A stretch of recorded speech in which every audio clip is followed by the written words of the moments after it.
sur les mollets comme ailleurs, volume, ça ne veut pas dire de la force, ça veut dire du potentiel d'avoir de la force. Mais dans les mollets, ben, il y a une grande partie tendineuse. Donc ça peut être presque encore moins vrai, parce que si cette partie tendineuse est développée, eh bien si elle est développée du coup d'un point de vue architectural, enfin des structures du collagène, etc., et donc raideur tendineuse et aussi, on va dire, grosseur tendineuse, eh bien elle peut contribuer beaucoup plus à la force, notamment à la force de rebond. Et donc on peut avoir beaucoup de force sur les mollets, d'accord, donc sur les extensions de mollets, etc., si on les fait avec un petit rebond, et pourtant avoir peu de volume. Alors, je n'ai pas vu d'étude pour la contribution exacte. En revanche, oui, c'est un muscle qui intervient vraiment sur les flexions de genoux. Et du coup, ben oui, on les travaille quand on fait des leg curls, les gastrocnémiens, pas le solaire. Alors, j'ai pas d'exercice bizarre. En revanche, un truc que j'ai découvert par moi-même parce que je trouvais ça plus intéressant. Et ensuite, j'ai vu que Mathias en avait parlé dans sa formation sur les exercices adaptés à la courbe de résistance des mollets, c'est ça. Et ça permet de mettre le mollet dans une position en fait qui est beaucoup plus étirée au début du mouvement et donc il y a plus d'amplitude. Et moi, ben, j'aime bien quand il y a plus d'amplitude parce que, en règle générale, j'ai la sensation, en tout cas sur les mollets, que ça les fait mieux travailler. Je considère que comme tous les muscles, il leur faut à la fois des séries plutôt longues et des séries plutôt courtes. Pourquoi ? Parce qu'on ne sait pas exactement ça varie entre les individus, quel est le champ de répétition le plus adapté pour leur développement principal. Donc, par acquis de conscience, jusqu'à ce qu'on ait des méthodes sûres qui puissent permettre individuellement de déterminer quel est le champ de répétition optimal pour construire du muscle par muscle, je conseille tout simplement de faire des séries longues et des séries courtes si on veut optimiser les choses par semaine. Ça dépend dans quel objectif, mais oui, les sprints, ça fonctionne bien, ça fonctionne même très bien parce qu'on a un angle justement dont je parlais tout à l'heure qui est plus important et puis ça fait travailler en isométrique, enfin en pliométrique, mais bon, c'est proche de l'isométrie. Et puis les extensions pour avoir une amplitude un peu plus grande sur laquelle on force, parce que en sprint, le truc c'est que quand même on ne force pas sur une amplitude qui est très grande justement parce que c'est proche de l'isométrique. Pour compléter, ça me semble pas mal.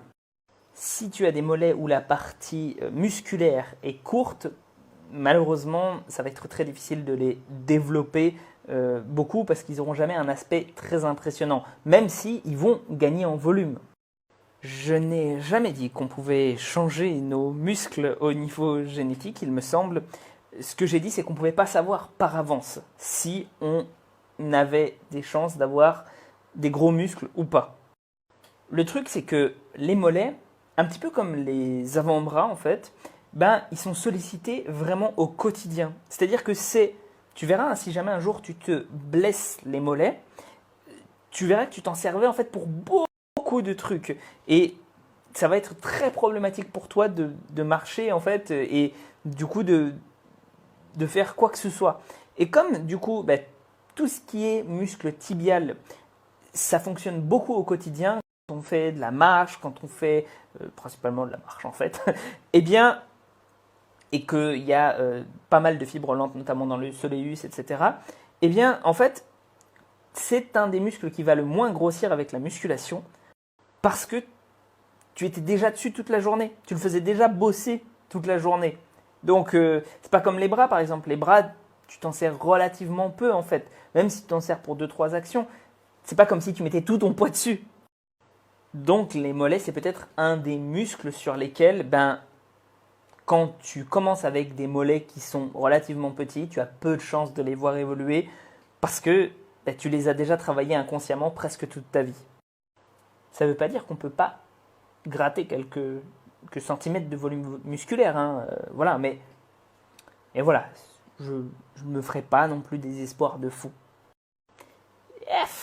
Pas vraiment en fait. C'est-à-dire que effectivement, avoir des gros mollets, ça peut servir à générer de la puissance musculaire. Ça peut, en termes de flexion plantaire par exemple. Mais en réalité, en fait, le mouvement de la course, il est initié par les muscles qui sont principalement dans le bassin, un petit peu dans la cuisse, et du coup, les mollets, ils servent pas à grand chose pour la course.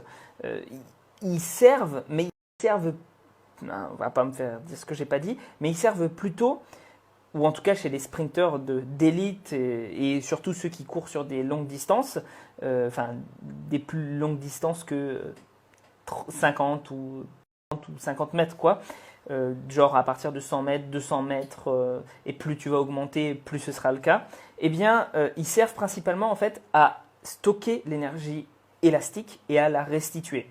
Et donc, dans ce contexte-là, avoir des gros mollets, ça sert moins que d'avoir des mollets, on va dire, au contraire, plus tendineux. Donc, moins gros, mais plus costaud sur la partie tendineuse, parce que du coup, c'est celle-ci qui va être élastique et qui va faire la restitution d'énergie. Il faut un petit peu voir les mollets comme des ressorts. Et en plus de ça, ce qui je rajoute à ça, qui est quand même important à noter, c'est que les mollets ils sont au bout de ta jambe. Donc le fait qu'ils soient au bout, en fait, c'est comme si tu te rajoutais des lestes, mais qui sont beaucoup plus importants que ce que tu pourrais penser. Rajoute-toi 5 kilos aux chevilles ou rajoute-toi 5 kilos en gilet lesté. Tu vas voir, la différence, elle est monumentale. Tu vas avoir beaucoup plus de mal à bouger avec 5 kilos aux chevilles. Parce qu'en fait, il y a des bras de levier qui font que c'est beaucoup plus difficile d'envoyer un segment avec beaucoup de poids loin. Et donc, eh bien, peut-être que même pour courir longtemps, parce que pour courir vite, à la rigueur, le rapport puissance musculaire, voilà, ça peut jouer. Mais peut-être que pour courir longtemps, c'est pas du tout avantageux d'avoir des gros mollets. Souvent, c'est des questions d'activation en fait neuronale. Donc, c'est-à-dire que peut-être que c'est ta jambe la plus forte, donc celle sur laquelle tu te tiens le plus habituellement, et donc que tu as l'habitude de mieux utiliser ces fibres. Eh bien, je trouve que c'est très bien de façon générale la corde à sauter, et pour les mollets aussi. C'est-à-dire qu'il me semble que j'avais vu une étude passer, comme quoi ça aidait à réduire le risque de blessure, même pour les sprinteurs qui ont pourtant l'habitude de s'entraîner en pliométrique. Donc c'est super. Les crampes, c'est très difficile à étudier parce qu'en fait, il faudrait qu'on puisse générer des crampes chez les gens à l'envie et surtout que les gens acceptent de se prêter au jeu, de se faire générer des crampes, ce qui n'est pas très agréable. Donc, on ne sait pas trop.